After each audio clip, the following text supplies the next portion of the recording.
So I have a awesome treat for you today. I have a fantastic songwriter. In fact, one of my favorite songwriters, just in general, not even songwriters who I've worked with, but just amazing songwriter who's joining us, Brian Davis. And if you are a fan of country music, you've definitely heard his songs. He's written for artists including Jason Aldean, Brantley Gilbert, Tyler Farr, Jarrod Niemann, Josh Phillips, Lee Brice, Gretchen Wilson, and we're kind of just skimming the surface there. He's had a #1 hit song. In fact, if you've ever heard the song One Hell of an Amen by Brantley Gilbert, that was written by Brian, as well as a lot of other Brantley songs that you're probably familiar with.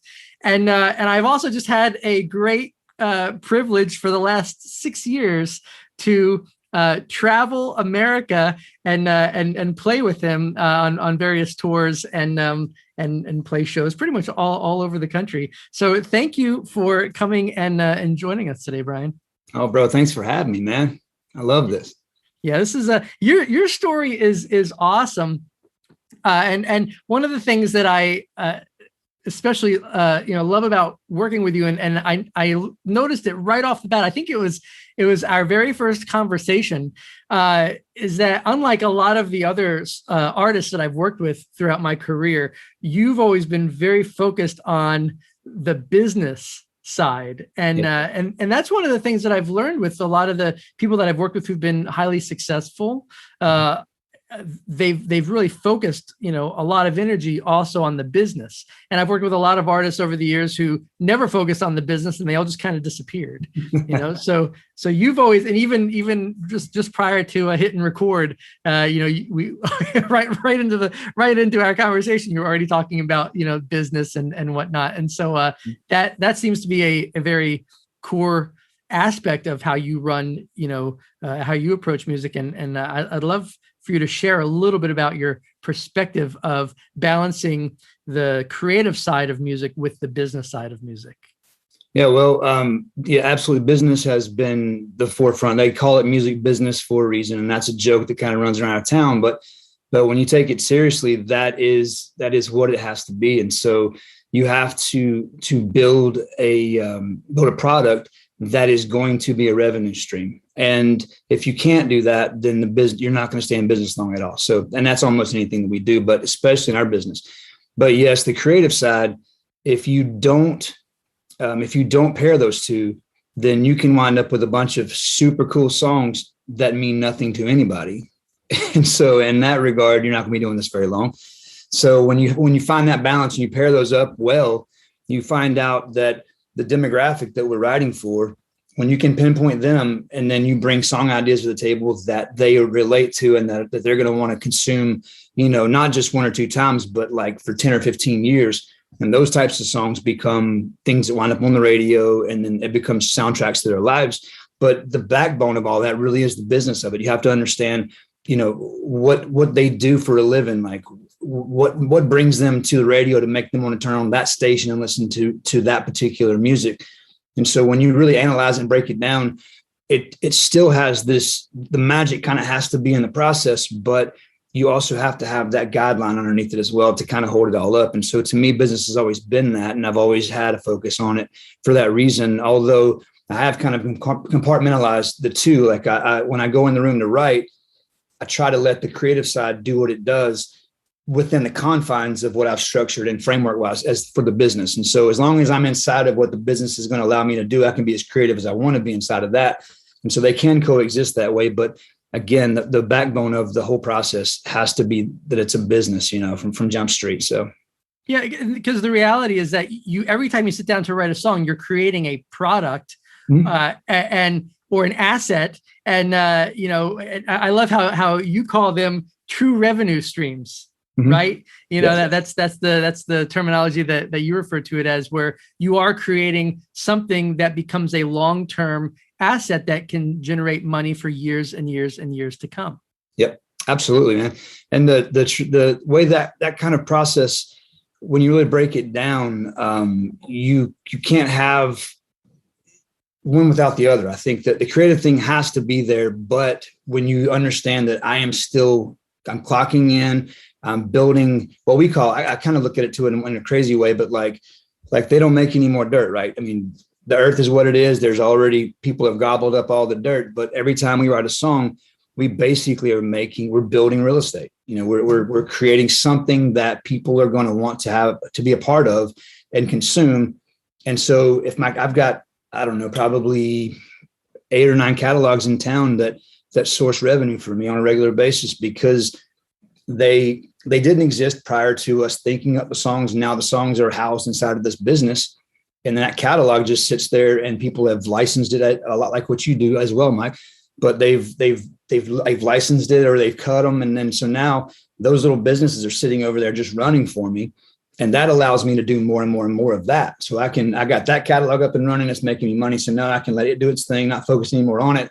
Go to the next catalog, build that one, process again and again and again and again. And then, of course, the more of that you do, technically, the better you get it, because the creative thing should become a little more easy as far as like knowing, okay, I've tried this 27 times and it's only worked once. So maybe I need to recalibrate that idea or that perspective, move forward. But constantly innovating and learning is that's business anyway. So now you write with a lot of the artists that cut your songs to start with, yep. Right? Absolutely. Yeah. How many from at least in Nashville, what would you say the percentage is for songs that get cut on albums that are written by or with the artist versus songs that are just written by songwriters and then submitted to the artist?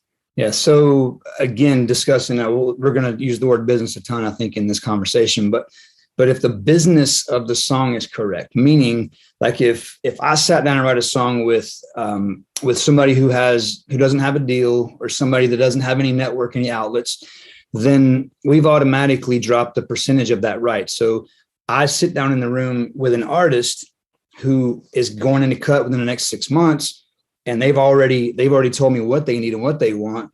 And so now all I have to do is do all the due diligence in my world, which would be making sure that I've got, 10 or 15 great ideas going into this, right? I know what they're about. I know where they're going. I've just really, really honed everything down to it's go time.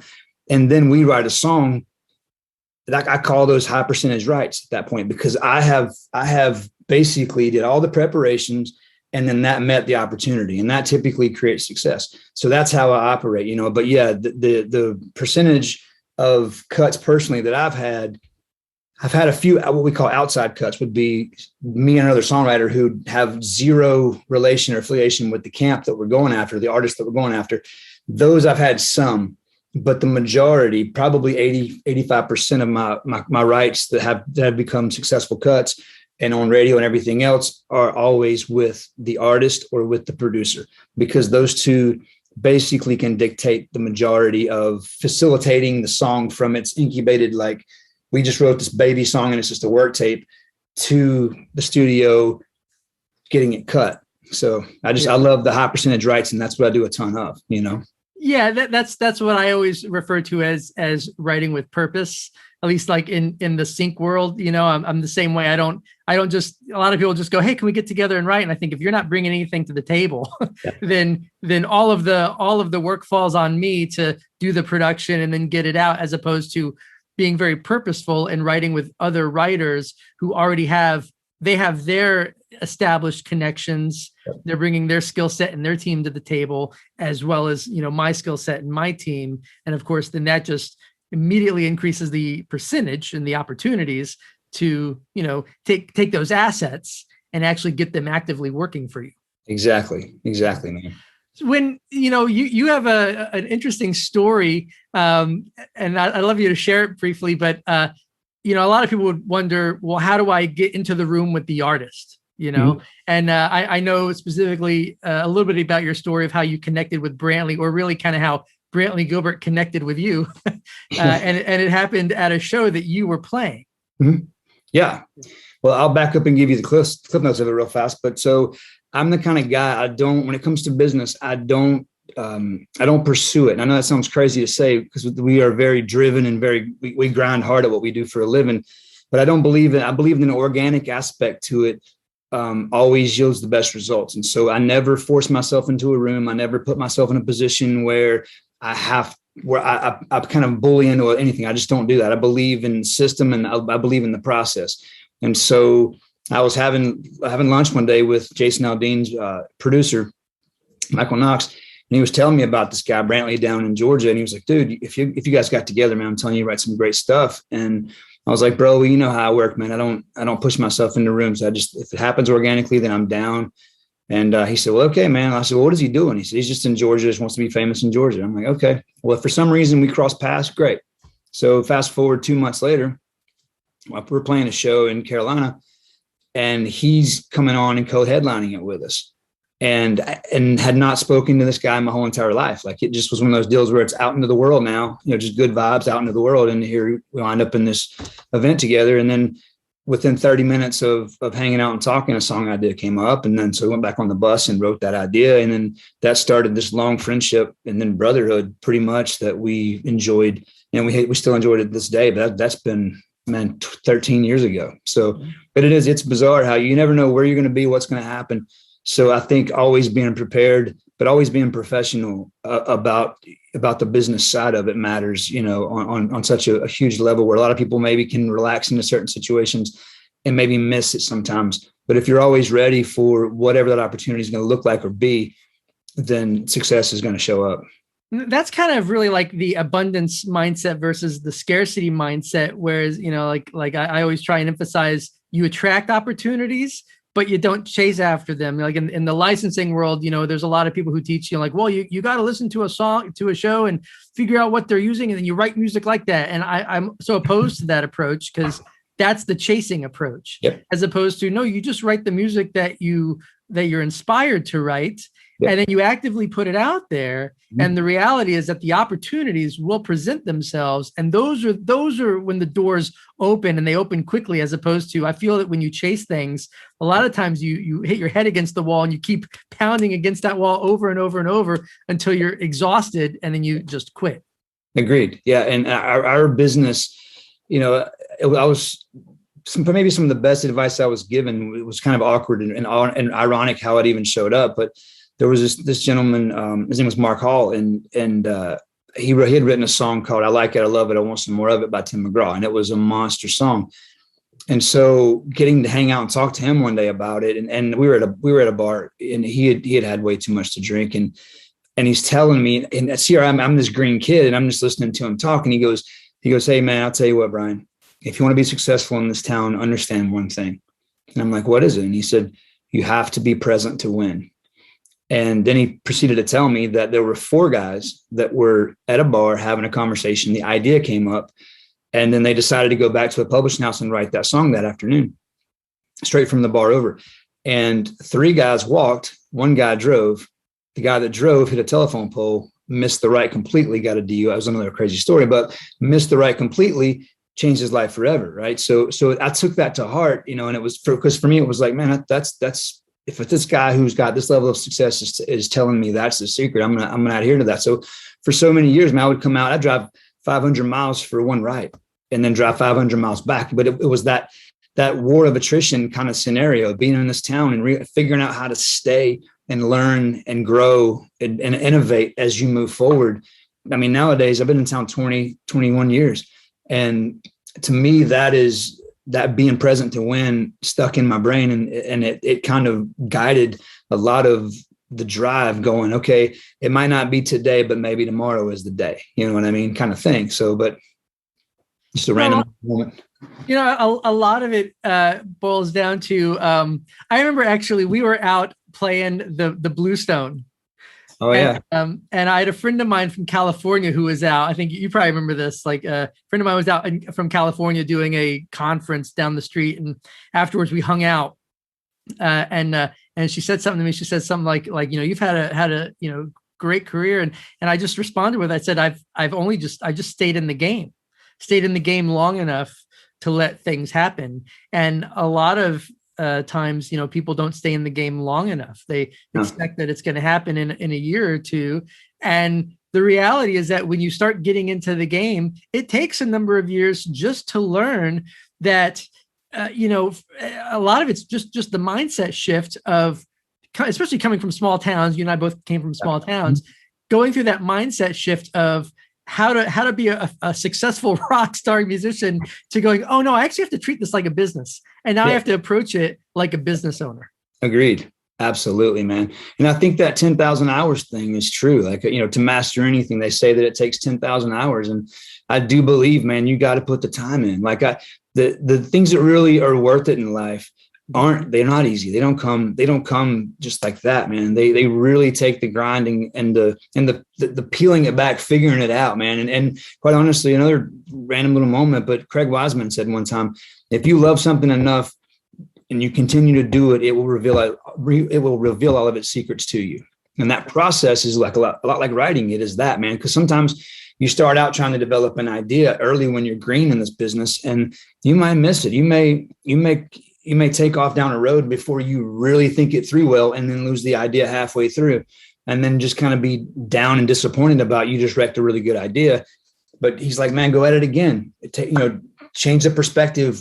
A little more right, a little more left, whatever, until you figure it out. But that's just another, I don't know. I think our business is definitely a war of attrition, without a doubt. Yeah. So you've been in Nashville 21 years. Mm-hmm. So you moved in 2000, I'm assuming, right? I moved to Nashville at the very end of 98, and then of course went to LA in between.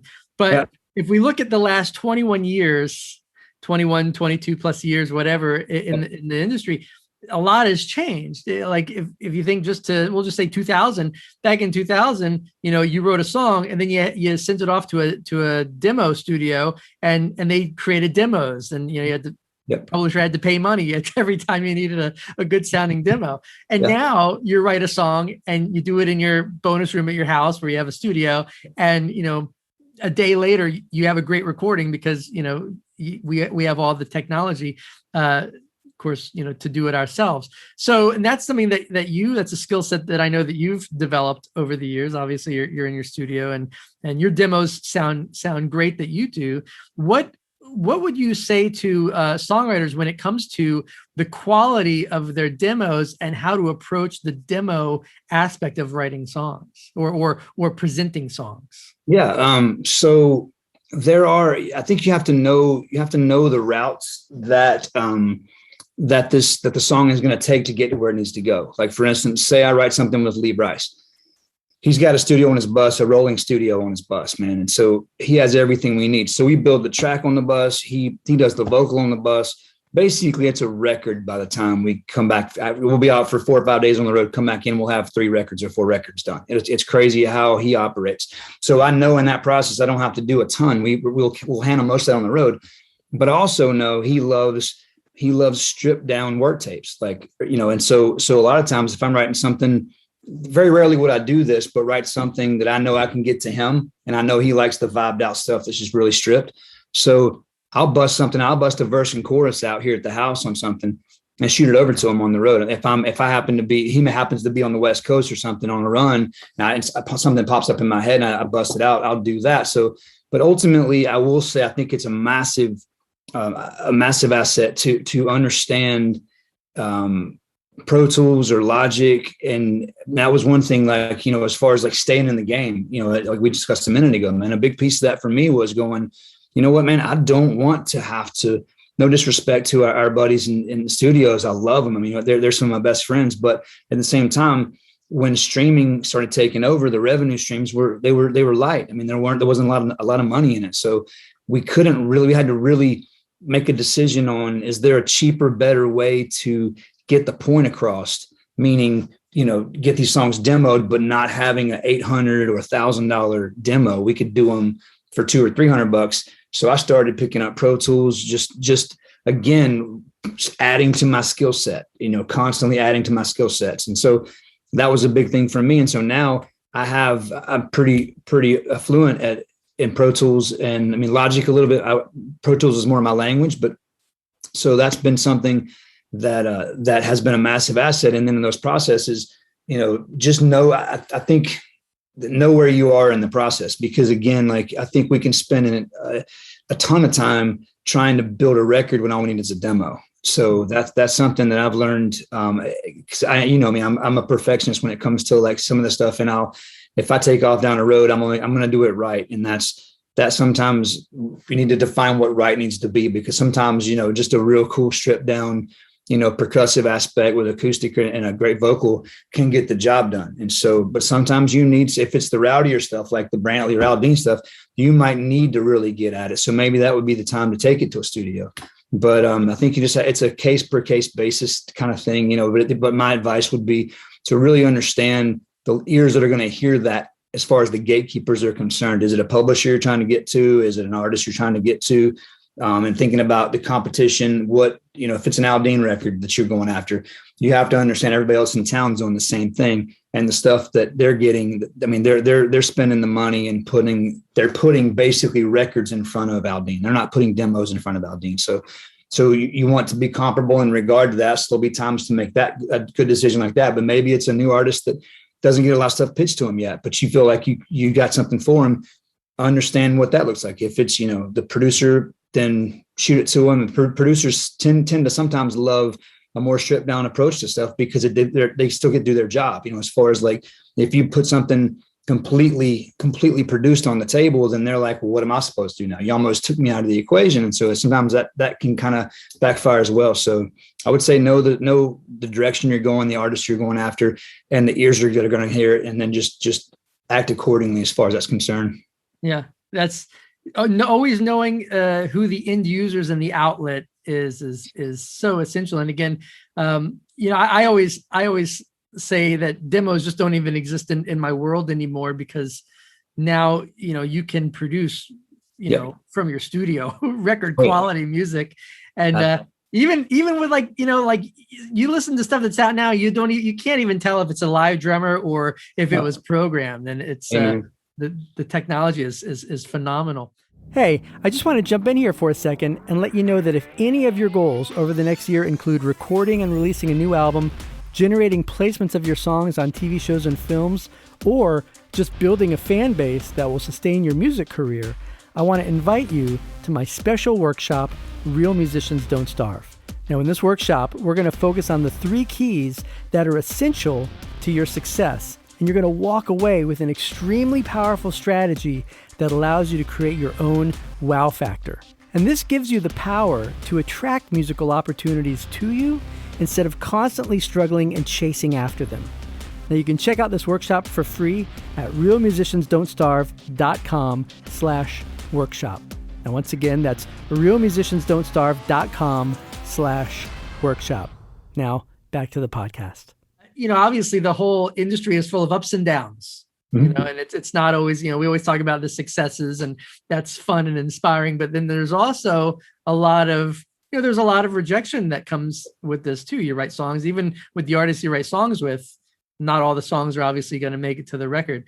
But when you're in like one of those troughs where it's things just aren't, things just aren't going planned for a couple months at a time. What is the mindset that you have to be able to work through that period to get to the next, successful rise, the next monumental moment?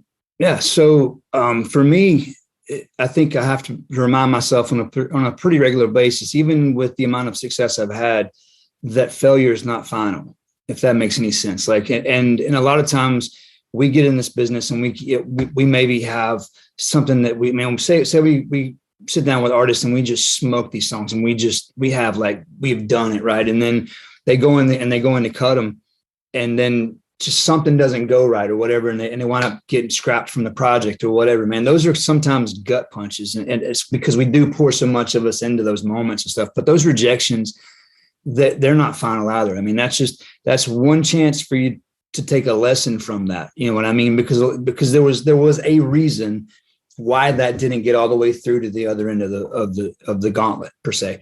But so for me, that's a big thing is reminding myself that failure isn't final and it's a lesson. And if I pick that lesson up and I move forward, then I'm sitting in a better spot than I was before. But I also have to think of it too, as like early on, I kind of had to run this other piece of advice through my brain quite often. And that was that because our business is so full of opportunity after opportunity, and you go and you knock, and then they go, no. And then you're like, man. So I had to start learning to say a ton to myself, no, just means not yes yet. Mm-hmm. And so in that process, it kept me going, because I understood that sometimes they just wanted to see how bad you wanted it. You know, they say some of my early publishing deals I got, knocking on doors, and they were like, nope, not good enough yet. Not good enough yet. Not good enough yet. And I heard that so many times. And I just looked at it and I went, man, you know what? That just means not yes yet.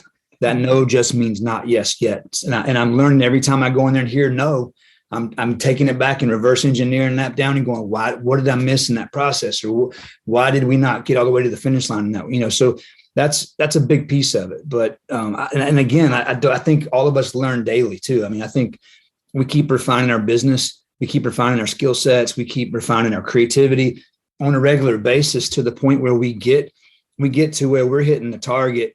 You know, when we start out, maybe we catch the target 1 out of 100 times. And then as you continue to build and grow, maybe that number gets a little better. Maybe it's 10 out of 100, you know? And so nowadays that we've got a system, I've built a system in place to where I don't employ my business and my time unless I have kind of the perfect scenario, high percentage right stuff. Mm-hmm. So now I'm having the ability to have, I still grind hard every day, but I grind smart in regard to going, okay, I've got Brice coming up.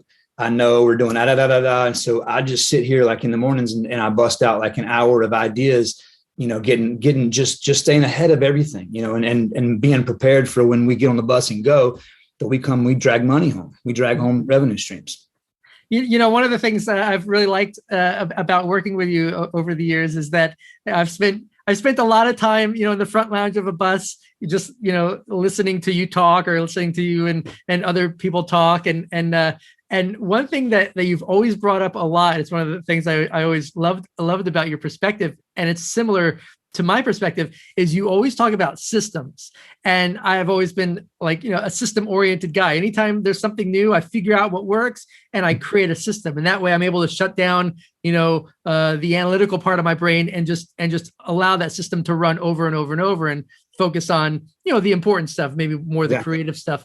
But you mentioned systems a lot. What would be, well, first off, what would be like give me an example of like a system that you employ when it comes to your business, whether it's writing or whether it's the business side or whether it's the performing side. Yeah. So just my system when it comes to writing, and it's the one that I run to every time, man. So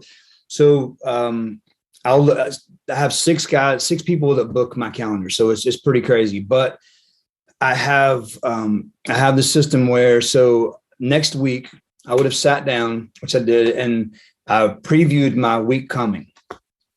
And then I know I have X number of artists. I know the artists I have coming up. And so I start doing due diligence on these artists. Typically, at this point in this juncture, I've known most of these guys or some of these new guys I'm starting to work with. I've already started doing this weeks ahead, but I'll sit down and I'll go through what I consider due diligence on these artists. I look at what they've covered content wise. I look at melodies that they prefer, beat per minute that they gravitate toward, progressions that seem to be, you know, what they. So I basically. I systematically kind of break them down into, okay, what they've already covered is X. So they probably are going to want to do that from Jump Street. They're probably, if I left them to do their default thing, it's going to sound like that. But the producer or the label brought me in to get them I'm kind of known for the tempo stuff, as crazy as that sounds. So I know what they kind of want me in the room for. And I know if I leave this artist to his default or her default, then they'll go to the stuff that they already do all the time. I know they got plenty of that.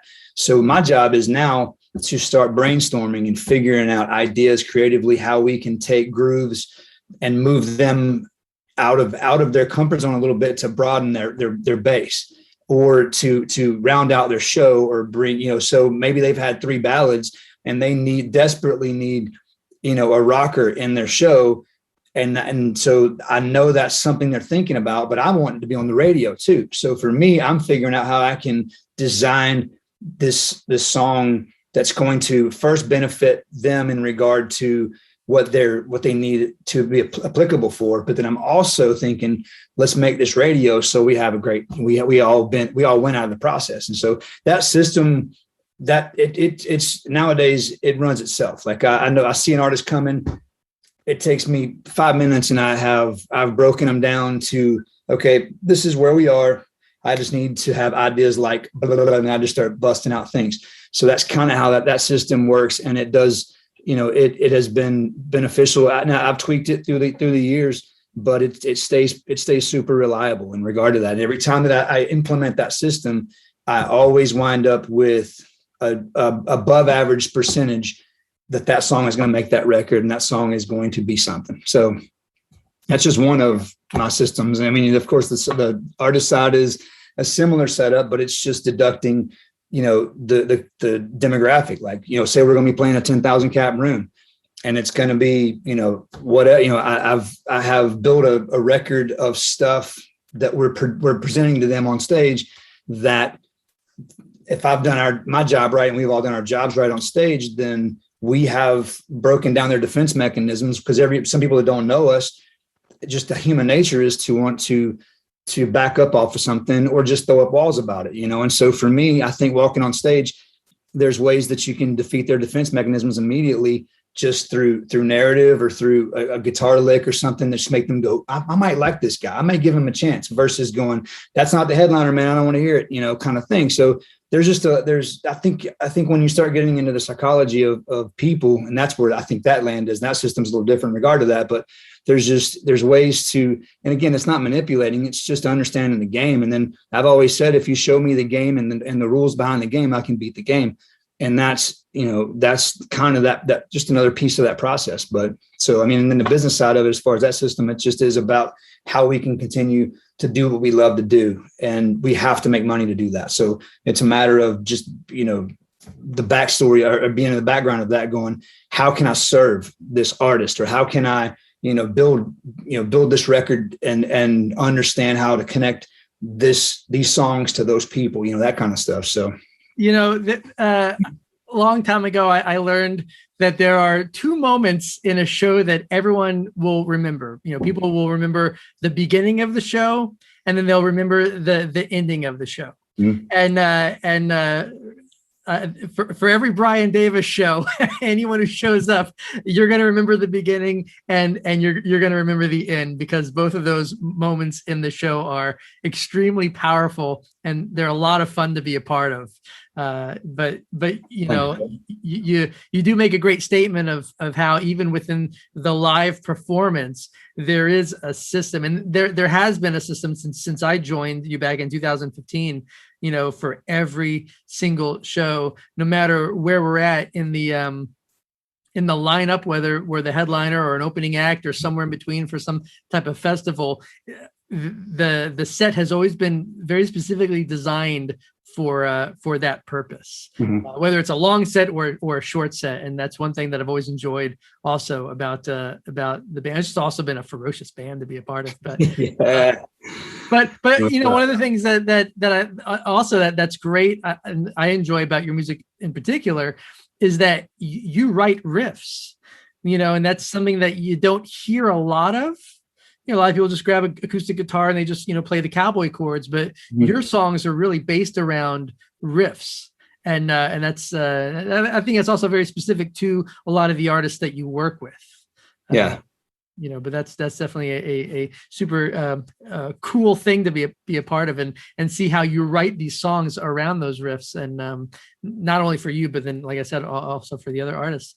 But I would love to just take a moment now, and if we were to go back in time, back to say 2000, when you first moved to Nashville, and you could sit down with yourself at that time in your life, mm-hmm. what would be 2 pieces of advice that you would give to yourself that maybe would have made the journey maybe a little easier for you? 2 things. I think, or maybe 2 things that looking back, maybe you do differently. Although I know that's a tough one, because we like where we ended up, right? Well, absolutely. I do think one thing that I would do is I would understand the game 360 a lot earlier, if that makes sense. I learned through a lot of trial and error to just from kind of beating my head against the wall to a degree as far as all this was concerned early on, because I didn't understand that like say I have an idea, a song idea, and then I'm gonna write that song, and I'm writing it for being on stage and melting faces. That was my mindset, right? But the thing about it is that radio doesn't want that. Radio wants something that's more vanilla in regard to don't have somebody be passionate about it to the point where they would change the station, because if they change the station, then they lose the Arbitron rating. The whole story there goes down, and they lose revenue basically every time the station changes per se. So I had to figure out. I kind of got that chip on my shoulder a little bit, and I was like, well, radio doesn't get it. I'm going to go do my thing.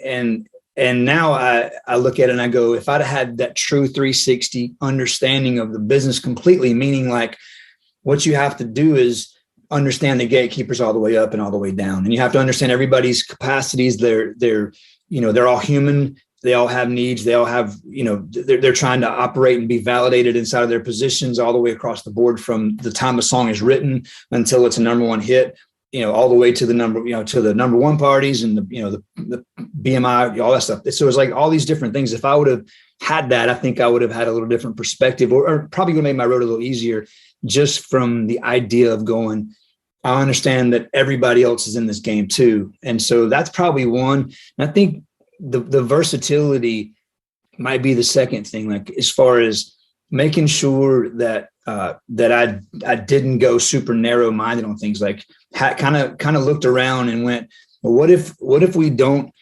melt, the faces of this slice of pie? What if we broaden it a hair, or we kind of move out a little bit, and then we get, instead of having 1 million people listening, we get, 15 million people listening by considering opening up a little bit in certain ways, like content wise. And I don't know. And I think that the competitiveness about our business, though, it is like, you have to be pedaled down, like, especially on the artist side of our business, man. It's like, you can't walk on stage and kind of go, man, let's kind of do this today. No, it's like, our mindset when we walk on stage, man, it's like, let's destroy this place. And in regard to, let's give them everything we have and then some, so that all of the work that we did writing the songs and rehearsing and all that stuff comes out, and we leave nothing in the cases, right? That's how that works, man. But that it's so competitive that I think at the end of the day, like, have a little grace into it too, I guess, like, as it all shakes down, because it's like, we do what we do and we're super hard on ourselves in regard to that.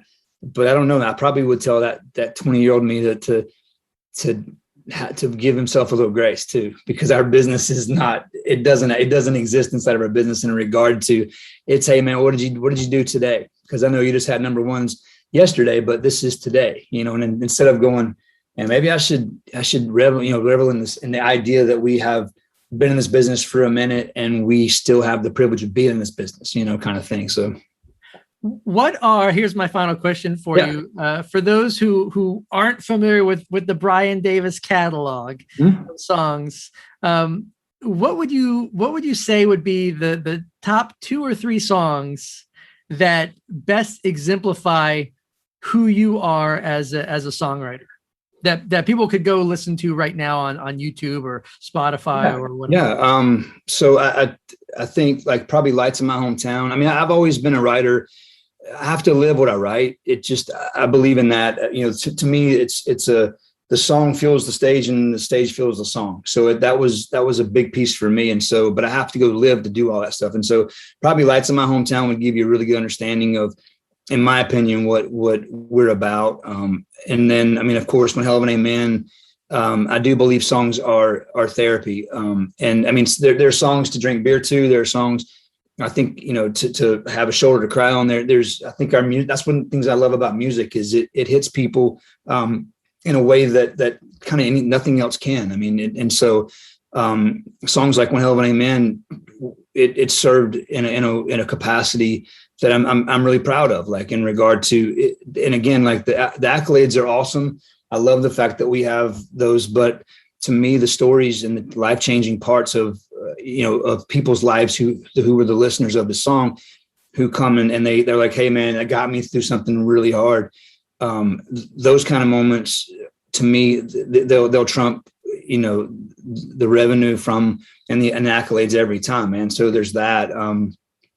But I don't know. I mean, and my wife and I, there's a song called it's called Against the World that I think it exemplifies, like, small town, how when you get something when you get the real thing, man, the real love thing, and then the town just does a really good job of going, man. And it's like, so it turns out to be, my wife and I against the world, kind of, as far as like, I was the guy who should not have had her. So it was kind of funny how that works, but so I could probably hang my hat on that one too. But so all three amazing songs and fun ones to perform as well. Yeah. Man, I always like to share my Real Musicians Don't Starve manifesto for the listeners who are listening right now, and this conversation with you is can really sum it up really well in the sense of, or with the summary of, you have to focus on the business. When you focus on the business, really a whole world of opportunities will open up for you in the music space, without having to worry about, chasing after every opportunity, or chasing down things to make things happen, and, trying to kick down doors and stuff like that. If you stay authentic to who you are and you focus on the business, opportunities will come to you. And as real musicians, we are business owners, and our business is music. And a business is simply an organization where value is provided in order to make a profit. And unlike starving musicians who operate with a mindset of scarcity and fear, as success-driven musicians, we operate with a mindset of abundance, confidence, and service. We are doers, we are dreamers, we are creators, and we are achievers. We know that our true value is determined by how many people we serve and how well we serve them, because our truth is that real musicians don't starve. Amen. Thanks, man. I mean, to me, it really just boils down to, one of the reasons why I wanted to have you on so much is because I knew that you would bring so much of a business perspective to the table. And like I said, we've talked business many times, and I've always enjoyed that aspect of how you approach, especially being such a creative, prolific songwriter, how you do approach music like a business. I've been around many songwriters who I would consider are, great songwriters, or naturally gifted songwriters, but they've never done anything simply because they only focused on writing, and they never focused on how they could actually take that asset and monetize it and turn it into a long-term revenue stream for them. And sadly, none of them have careers in the industry. They have great songs. They have great songs, but they've never been able to just focus on the business side long enough to turn that into a highly profitable career for them. And so it's really sad, but at the same point, that's one of the things that really, in my opinion, differentiates those who become professional musicians and career musicians versus those who just treat it like a hobby. Yep. Agreed, man. Absolutely agree. So you have you have 8 albums that you've released throughout your career, and where can people go to learn more about you, to see upcoming tour dates and check out some of the albums that you have?